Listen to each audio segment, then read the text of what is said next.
Welcome to our podcast where if you've been watching, you understand that what we do here is talk about how product management can be made practical. Theory's great, but how do we make product management practical for product managers and for the people they work with? So that's what we talk about every time. And today we decided we would start the conversation about AI and its impact on product. We think this is probably a lot of conversations and probably conversations with others as well as us. But we wanted to start the conversation and we want to talk a little bit about, should we be afraid of it? Should we be afraid of AI? Should we be afraid for our jobs? All of the, do I need to get a new career? All of that noise. So what do you think, Marilyn?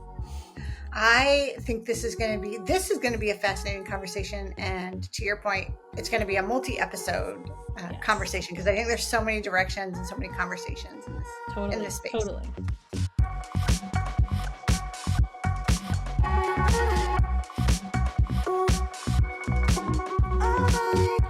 So, I think as we start to look at this topic, I think what comes up for me is how much over the last 12 months for sure, I've started hearing from my clients and from people in the industry like, this is terrifying. This is it. We're all going to lose our jobs. It can replace product managers, And I also hear engineers saying the same thing, like, oh, I got to find a new career. And I'm like, do you?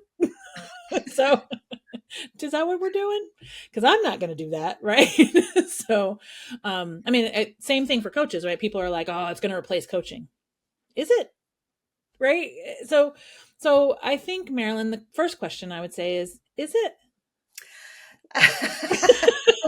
So if you read the news, the answer is yes, because company A is going to fire 10,000 people and replace them with AI. Right. I do think this is an example of the press being bigger than the thing. And when you get down to it practically, right. I don't think so. I don't think so. I mean, AI right now, so it's, I think it's only understood by pockets. Yeah. I think it's widely used.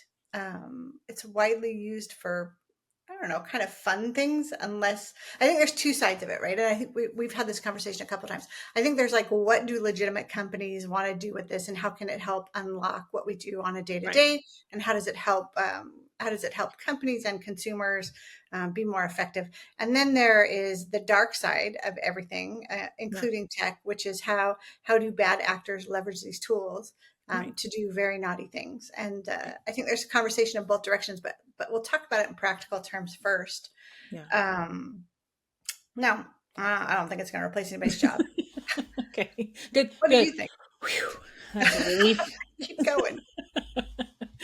So I guess, when we think about, I think you're absolutely right. There are different directions this can go. I think there's probably a whole podcast about sort of ethics in product management and how it shows up and when you should be like, I'm not going to do that, and when you can, lean in on things.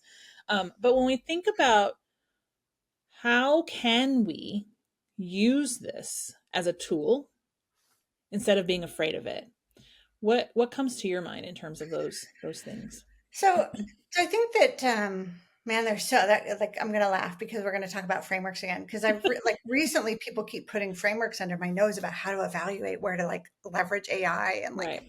I actually think that when you think about it let's say that I'm a person and I want to be more effective. Right. This is actually having a really smart friend that just kind of hangs out with you all the time that you can talk to about stuff. Yeah. And it's I would say that you shouldn't use it like Google search. Don't be where's the nearest car wash? Right. But try to have a deep conversation with the product, and then give it enough context that it understands who you are, what you're coming from, where you're coming from, why you're asking some of the questions. And it really does start to become at least a sounding board to help you flesh out your ideas, or ideate, or think about things from a perspective that you wouldn't have naturally thought about something. Right. So as a person, I think that's how I try to use it. How about you?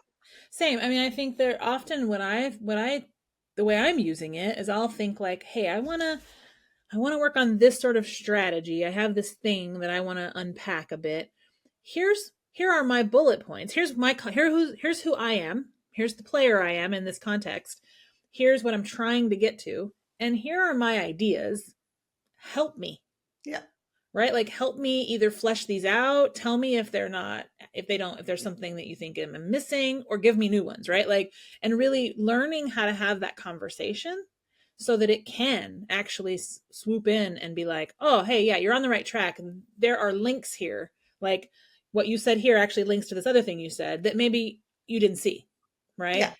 And I think that can be really helpful because it's the thing we do. If you write, if if you're building documents, if you're building roadmaps, you will see those things over time, but having access to those connections faster, Yeah. I love that. Yeah. Right. I also like I love the fact that you're like product managers do a lot of stuff. Like Yeah. we like there's a large portion of your time that you're strategizing and you're thinking and you're consuming information and you're Yeah. building a bigger picture. There's a large amount of time where you're like writing a doc or putting Right. together a roadmap or Right.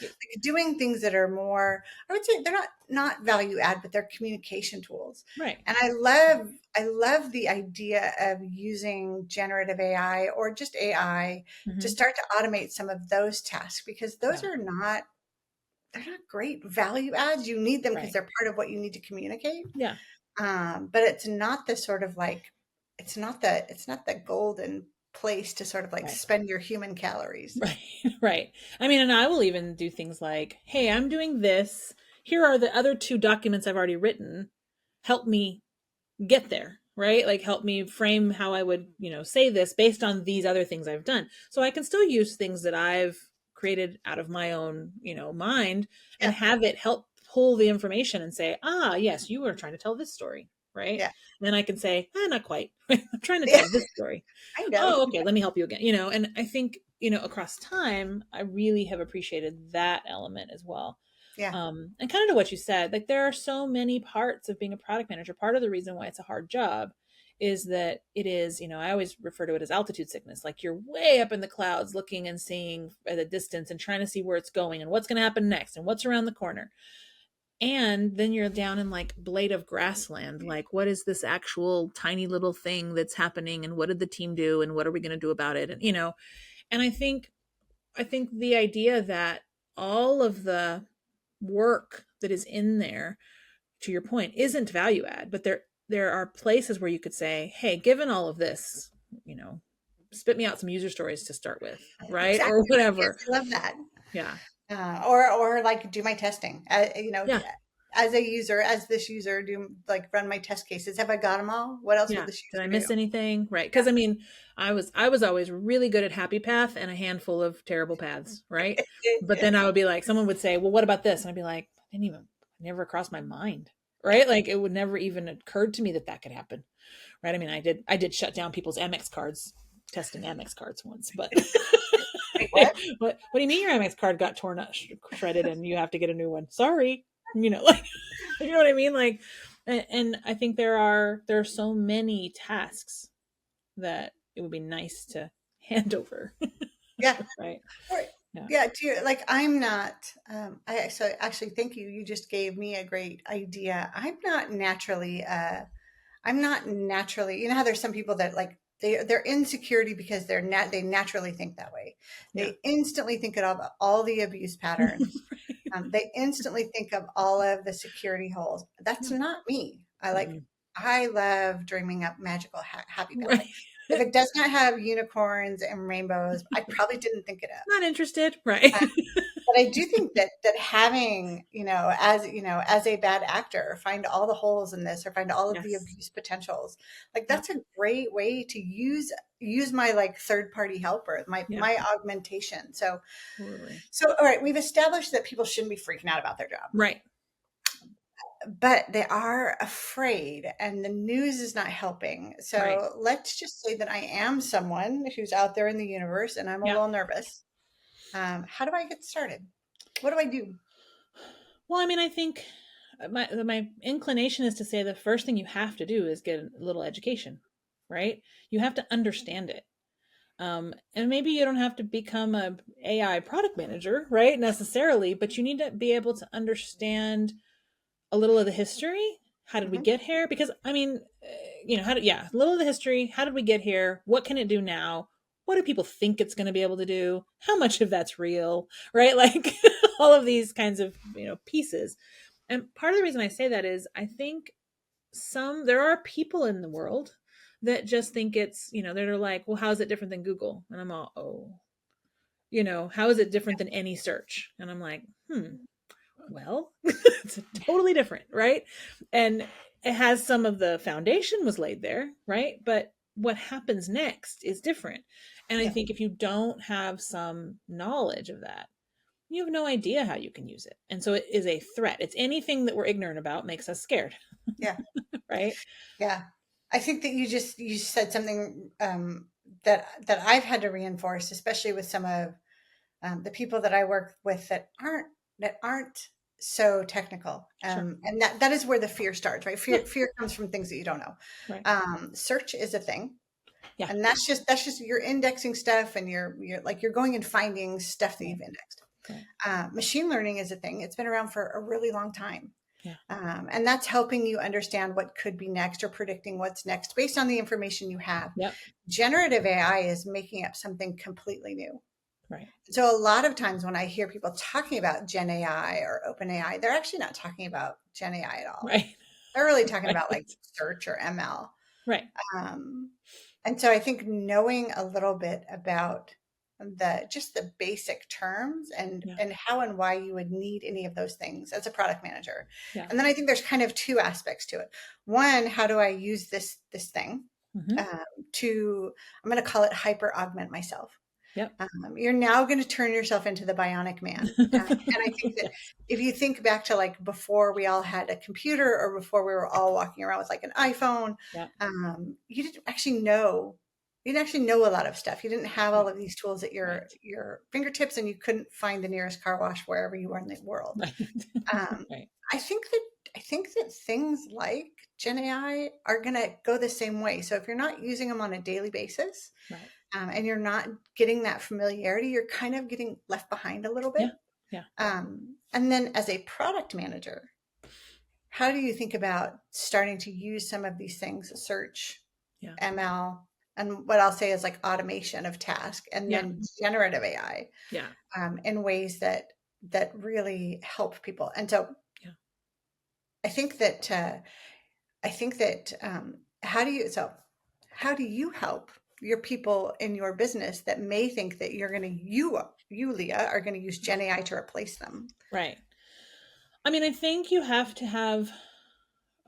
to keep having conversations about like exactly what you said. This is an augmentation tool. How do we use it to make us faster, more efficient, get more information, think of things that we're missing, right? Like that's what I think is amazing. Like the ability to say, given all of this, what do you know that I don't? Right? Because it will be like, how about this thing? And you're like, I would not have thought of that. Right.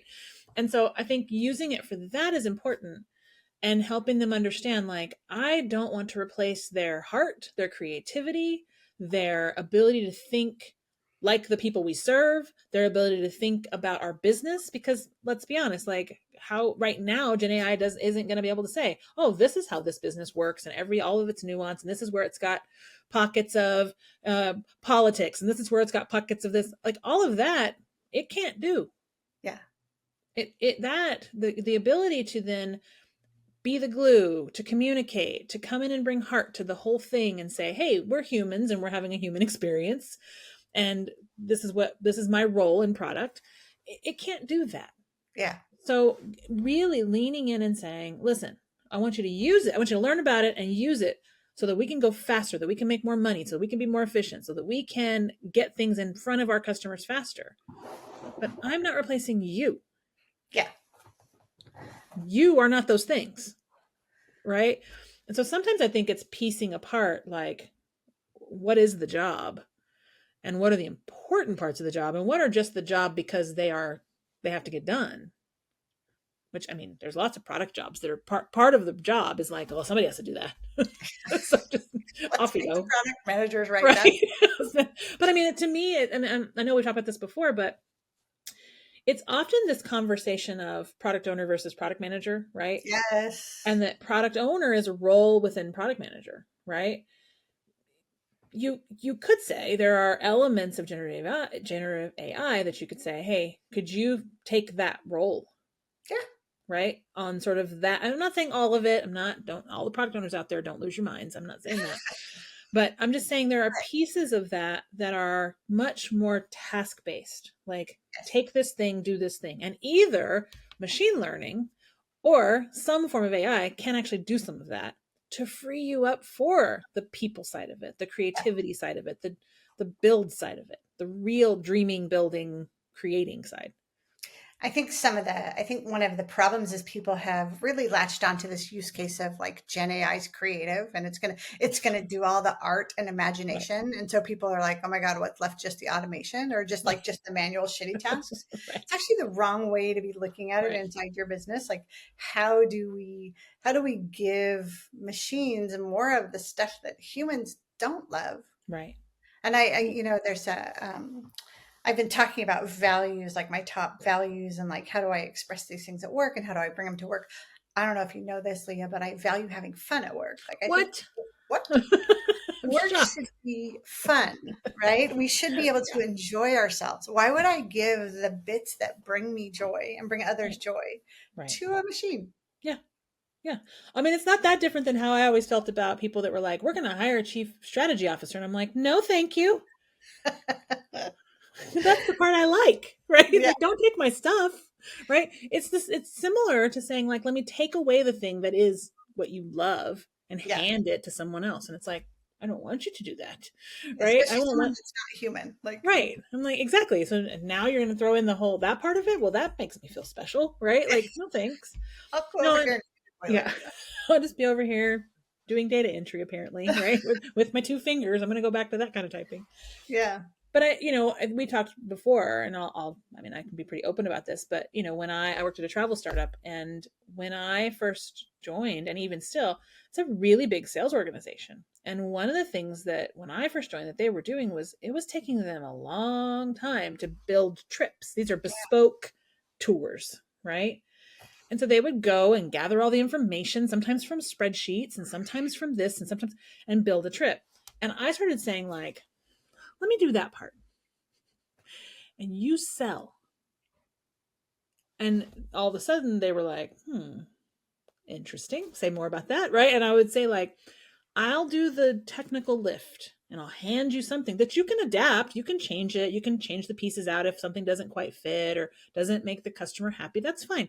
But you do what you do best, which is sell and talk about destinations, yeah. right? Do the thing you love. Talk about going to Tanzania. That's what they love doing. Don't spend all the time piecing together a trip. I'll do that. Right. And in my mind, I think generative AI is the same. And we were using some components of that and moving in that direction. And same for me. Like, do the thing that brings you joy. Let the machine do the thing that is like, here, I hand you do something. Yeah. Right. I think that we've that sales side, and I will say the customer service or contact center side is Yep. where I've seen some of the most interesting applications when Yeah. people look at it as like what you just did, hyper augmenting the person. So Yeah. you've now taken a sales team or a customer service team that where you can't possibly scale because humans are part of the Yeah. engagement for the customer. Yeah. And you've basically turned them into the $6 million man, like bionic, Yeah. but it's like Steve Austin, right? And you've given them Yeah. the ability to do far more without working 2 more hours or Right. without doing all of this grunt work. You've like magically put some tools at their fingertips that allow them to just do the conversational bit or Yeah. the Totally. part that's meaningful. Totally. um, So it's interesting you said that. I just, as you were saying that, I'm like, you know what? That feels familiar. So I was the very last class at university to have to do accounting on paper, oh, interesting. right? We had to do like tax returns and general ledger accounts and all on paper. We had to learn it that way. I took one Lotus 123 class in my senior year. That is how old I am. You're welcome, people. Um, but what I always would think about, so then, I mean, of course, as soon as I was in the job market, I adopted all of the tools. I was excited because I love tech, right? So I was like, I'll do this and I'll use this and I'll bring me the QuickBooks. Like, I don't care. But I always knew that I understood how it worked. Yeah. And so if the apocalypse happens, I can do our books if we need to. If we begin a barter system, I will create cited journal entries for the barter system, right? Or whatever, because I know how. I know the principle underneath it. Yep. I think this is somewhat similar. Like, I think product managers, there are parts of the job that eventually, like, let's let the AI do it. But you need to understand why it's done and how it's done. Yep. And then let it do the job, Yeah. right? Yeah. Otherwise, it's just a mystery box. And if it goes awry, because I don't know if you know this, but tech doesn't always work. So if it goes awry, you need to know that it's gone awry, and you need Yeah. to know how to get it back on. Like, it is, again, it is hyper augmenting a person, Yeah. not replacing a person. By the Totally. way, when you do when you do the two-sided journal entry after the apocalypse, I'm Yeah. going to come to you to figure out, like, what's the ratio of olives to bread and those Right. sorts of things. I will. I'll help. I can help with that. I'm on it. Also, by the way, if whoever is in charge of everything is listening to this podcast, taxes, like tax returns, my friends, you know how much I owe. Like, the government knows, the state knows. Why do I have to do this? Like, why are you making me do this and then penalizing me when I'm wrong? Just tell me. Right. I'll give you money. They're Like, like, can you're wrong. Here's your penalty. exactly right. Can we I'm willing to pay. Just tell me what I owe. just do it for me? You already know. Stop it. No, it's so true. It's so fascinating. Yeah. So I think there's a whole element of that I really want people to, like, I mean, as usual, take a breath. Yeah, exactly right. Calm down. I used to tell my team all the time, everybody take a breath. And they would sort of laugh and I'd be like, no, no, for real. Take one. And Yeah. I want everybody to calm down and then come in with a little bit of open-mindedness. Yeah. Assume the worst is about to happen. Right? I would also say, if I had to sort of give any sage advice, not that I have sage advice, but if I had to give some, don't wait for, like, people seem to be waiting for, like, someone in tech to do the thing. Right. Oh, AI is coming. The CIO will deal with it. Right. Guys, no, it's your obligation as a human in the workplace Yeah. to figure out a little bit about this so that you can help yourself. Like, Yeah. it's actually getting to the point where I don't actually think a lot of solutions are going to come out of Yeah. whatever tech or IT. I think people that are doing the task, people that are doing the thing, will start to adopt this technology in order to help themselves be better, faster. Yeah. So even if you're not an engineer, like, you should be, like, fingers in this stuff, Yeah. having fun Yeah. and Play figuring with it it. out. Ask questions. Do the reading. It reminds me of, for all the years that engineers, majority of engineers were coming out of, CS degrees, right? They were coming out of computer. And then all of a sudden, some little, 16-year-old would pop into the team and you'd be like, how do you know how to do this? I remember we were at Amazon. We had a couple guys on the team who couldn't drink. Like, Yeah. they were they were under 21. We were like, wait, how old are you? Oh, yeah, we can't take you to a bar. We have to go to McDonald's or, whatever. Right. It's like, we have to take you to the playroom because you're the child. What are you doing on our team? But I think it's similar. Like, those kids were writing code at home because they were playing with something, Yeah. so that when they turned into their careers, they could be like, yeah, I can outcode that guy. Yeah, Because I've been exactly right. doing it And I've been doing it since I was 8, right? It's they were like, okay. good, right? They Yeah. came up through a different way. I think this is actually probably the most exciting thing about Gen AI for me, Yeah. is now you can help yourself and you do not have to have come through a tech role. Right. No, totally. And so I think, to your point, the idea that, I've always believed product managers come from everywhere, right? Yeah. So the idea that if you're in the business somewhere, as in the company somewhere, and you are learning these tools and go, you know what I love? I love thinking of these problems, or I love this. You're on your way. Yeah. It's practical. You've become practical, right? Because you're using the tools to learn how something works, and then you're applying your spark, your creativity to it and saying, oh, I think I might be ready to be a product manager, or I might be able to do this kind of thing. Now I just need to learn all the other pieces around it. And then Right. I think that, interestingly enough, people can write their own GPTs relatively easily. Yeah. And in my head, a well-constructed GPT is a product. Yeah. Yeah. Especially if Totally. you're in a company that allows you to publish back to like a library of them, you're Yeah. actually building products. Yeah. So product management becomes a lot more Yeah. egalitarian. Totally. AI becomes a lot more egalitarian. I actually think that these steps are game changers. Yeah. And as long as we sort of go back to the practical aspects of product management, like what problem are you trying to solve? Yeah. Why is that important to solve now? And what value does it bring? Like Yeah. 1, 2, 3, right? Yeah. Um, Yeah. and things start to become trivially easy, right? Yeah. Yeah. And then we No, have these totally. silly little assistants that tell us how to hack our own stuff, so we don't have to Right. do it the hard way. Exactly. Maybe I wouldn't have had to lay in bed and think, I hope nobody hacks all of the, credit cards stored at Amazon every night if I had. And we had a whole team of hackers, right? Trying to break the And system. And I'm like, yeah, reasonably so. We had a whole team of people trying to break the system, making sure we had people pretending to be bad actors so that we could know how safe is this, yeah, right? Now, like, let's use the bad actors tooling against them, right? Like, let's go. I think, fundamentally what I boil a lot of what we've said down to is like, use it to your best benefit to be more efficient, let it give you some information that maybe you don't have, right? But use it to make you more efficient. Let it dream with you, but also retain your spark.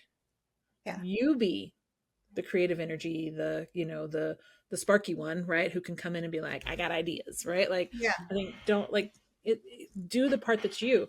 I will say, like, as a coach, I often find that anyone, not just people that are dealing in kind of this exact space, but anyone who is struggling with what do I want to do next, or am I getting outpaced?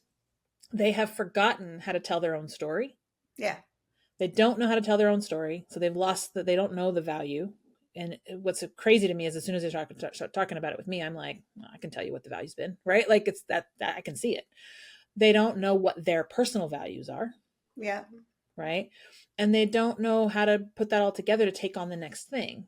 And sometimes say, what do I need to go learn? And I yeah, think that's exactly what we're saying here. Like, what do you love? What have you done that you're proud of, that you're good at? What do you value and what do you want? And then go yeah, learn whatever piece of this that you don't know so that you can be prepared. Because if you say, "Oh, I don't know anything about that. I've never done it," you will get blown past. yeah, That day is coming, right? If it's not already here, right? right, Like, where if they say, "What do you know about AI?" and you say, "Nothing." yeah. Nothing. Okay.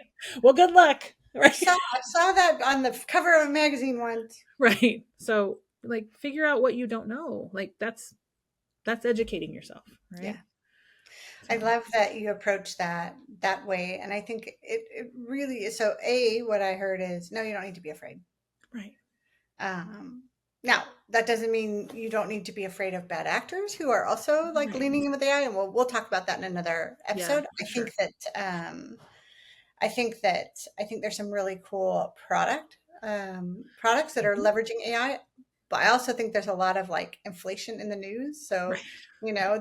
these companies laid off a zillion people Right. because they implemented AI. Well, Right. like, let's be a little skeptical about Right. that. Let's Right. I'm peel the pretty sure a covers back. chatbot is not a human. Just for the record.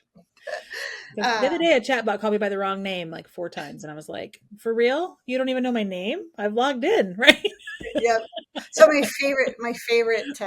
this was years ago, so it's totally out of date. I'm going to be one of those Yeah. people that repeats an old story. But my favorite really good product feature that was a chatbot. It was a AI. Right. Um, was on an IVR system, and I can't remember the airline. I think it was British Airways. Okay.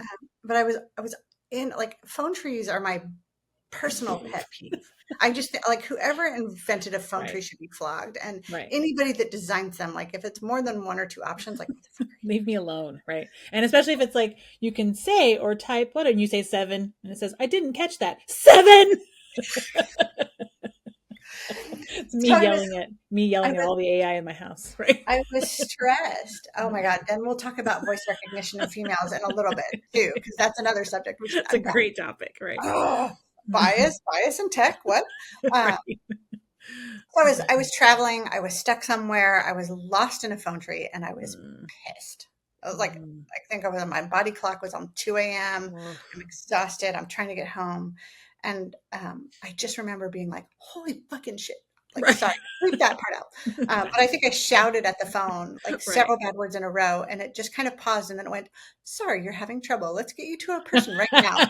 I was like, "That is If I had frankly the known that, I best would have sworn experience." sooner, right? Exactly right. So that took like a really horrible, that took a really horrible moment in my life. Some product manager thought of So that, and funny. I was like, genius, like Right. turned my whole Right. mood around.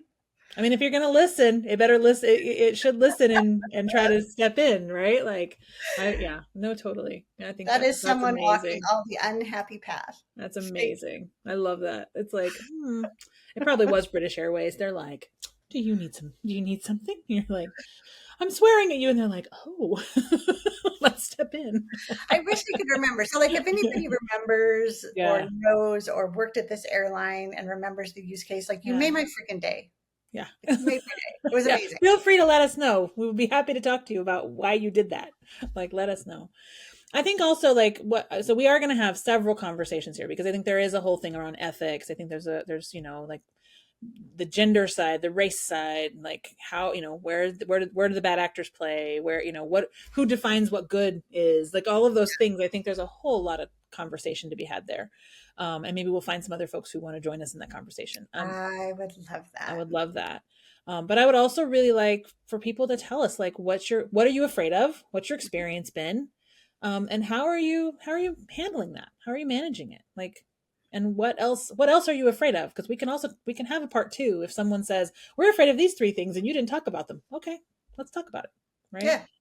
I also So want to hear, like, how are you using it? So Leah yeah, and I both gave some examples of how we're using this in our yeah, day-to-day lives to hyper augment ourselves. yeah, I think there's a lot of opportunity that I have not even scratched. yeah, I think there's another probably conversation, Leah, about how do we build teams, yes, not just that work for us, but in the larger organization that want to be able to adopt. How do we enable others to adopt yeah, these tools and change their own jobs?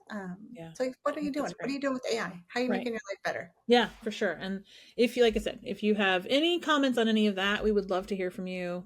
If you want to come talk to us, let us know what your position is and your angle, and we'll discuss it. So it'll be fun. I think this is, like we said, we'll go back and forth among other topics, but I think this one's really big. There's a lot to kind of unpack here. Yep. Awesome. Thanks, Marilyn. Thanks, Leah. This has been awesome. All right.